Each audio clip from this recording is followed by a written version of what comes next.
In the United States today, the world of business is no longer a man's world.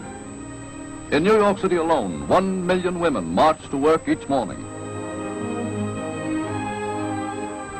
Throughout the nation, women hold a majority of office jobs. In many fields, they are far more efficient than men. In most, they are indispensable. Without women today, the nation's work could not be carried on. During World War I, every able-bodied man took up arms and marched to Europe and France to support the Allies. While they did that, a great gap was left in the workforce. Who would fill these empty spaces? World War I was an amazing time for women. With husbands and sons at war, they had two choices: sit at home and worry, or help. Many chose to help. The women of the Great War did much for the country during its time of need.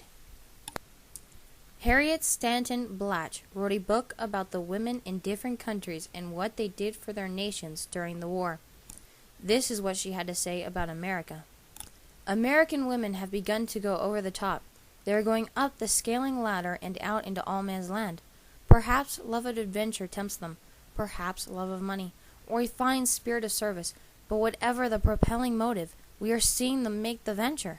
In the machine shops where more skill than strength is called for, the American element, with its quick wits and deft fingers, predominates. Women and girls answer our call for messenger service, and their intelligence and courtesy are an improvement upon the manners of the young barbarians of the race. Women operate elevators, lifting us with safe to the seventh heaven or plunging us with precision to the depths. There are those at first who refused to entrust their lives to such frail hands, and there are still some who look concerned when they see a woman at the lever. But on the whole, the elevator girl has gained the confidence of her public, and has gained it by skill, not by feminine wiles, for even men won't shoot into space with a woman at the helm whose sole equipment is charm. In short, America is witnessing the beginning of a great industrial and social change, and even those who regard the situation as temporary cannot doubt that the experience will have important reactions. The development is more advanced than it was in Great Britain at a corresponding time, for even before the United States entered the conflict, women were being recruited in war industries. They have opened up every line of service. There is not an occupation in which a woman is not found. When men go a-warring, women go to work. When the country called, women put guns in the hands of their soldier boys and bravely sent them away. After the goodbyes were said, there was nothing for these women to do but to go back and wait. The excitement of battle was not for them. It was simply a season of anxiety and heart-rending inactivity. Now, the fact is, when a great call to arms is sounded for the men for the nation, women enlist in the industrial army. If women did indeed sit at home and weep, the enemy would soon conquer. War compels women to work. That is one of its merits. Women are forced to use body and mind. They are not, cannot be, idlers. Perhaps that is the reason military nations hold sway so long. Their reign continues, not because they draw strength from the conquered nation, but because their women are roused to exertion. Active mothers ensure a virile race. Women held strong positions in the war. They were most prominently seen as nurses to the sick soldiers. Physical and occupational therapists were called reconstruction aides. They served in the armed services and in hospitals, both in the U.S. and overseas. Many other women did the great job of nurses, a position only they could fill. They had the soft hands, delicate natures, and caring hearts the soldiers needed. During World War I, there was not a lot of emphasis on enticing women to join the military. Nurses were the principal focus in terms of recruiting. The Navy and Marine posters using Howard Chandler Christie illustrations of women in uniform were designed to recruit men, not women. Many of the posters inviting women to join were simply printed messages saying they were needed and listing an office address. In spite of low-level recruiting, over 50,000 women accepted the challenge and served America both in uniform and with civilian agencies in World War I. According to Michelle Christides, her mother and many other women joined the U.S. Army Signal Corps.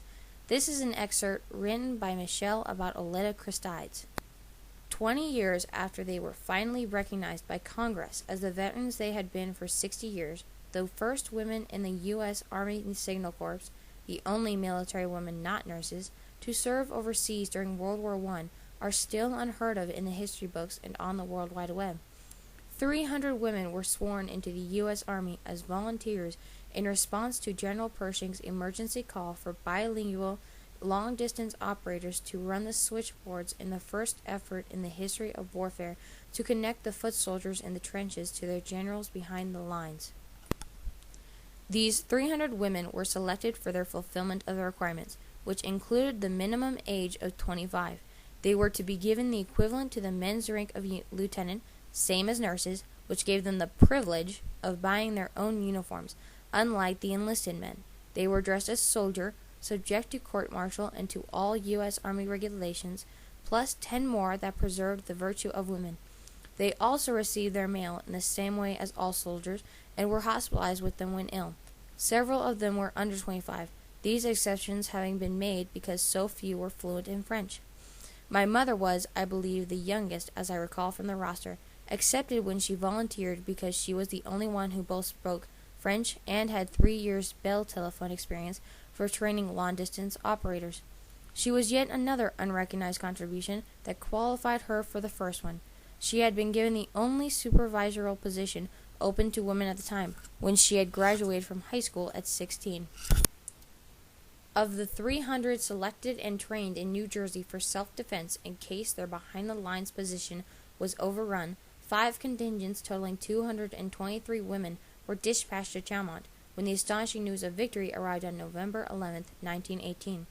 Although these women were sworn into the Army before leaving New Jersey to set sail in March and June 1918, and although 10 of them actually received a commendation in grateful recognition from Congress, when they returned they were told they could not have been sworn into the Army because only men were allowed to be sworn in according to Army regulations. Women also played one more important role on the home front of World War I. The Sons in Service flag was used during World War I and World War II. Each family was entitled to hang a small Son in Service flag in their window. The blue star in the center of the red-bordered white rectangle signified a family member in active service. The star was replaced or covered with a gold star if the family member died in action. There were other variations to the star for missing in action, injured, captured, etc., but flags of that sort are rarely, if ever, seen. Sons in Service flags made and used by wives and mothers usually were no larger than about 1 foot long. They were always hung vertically, a stick being sewn into the top heading of the flag and a piece of string attached to both ends of the stick. The string suspended at its midpoint from a hook or some other feature of a front window of the home. World War I brought about many changes for the women populace. That is why this time and event is so crucial to the history of America. Women discovered a newfound sense of freedom in the careers they took. They came to not care about the dull uniforms with no sex appeal, for the pros far outweighed the cons. After having this freedom during the war, a woman couldn't stand to not have it when all the men came home. There was suddenly something missing from her life. It can be compared to a child losing a favorite toy. The child is sad and will go on knowing the thing that is lost, never able to forget. That is how women felt when forced to go back to keeping houses clean and caring for children. Their lives had started to become very dull. That is what helped strengthen the women's rights activists. There was also the fact that many women had a more fine touch in their careers. They were more adept than men in certain areas. Not only did women miss work, work missed them. With the power given to them by World War I, women went on to change the world.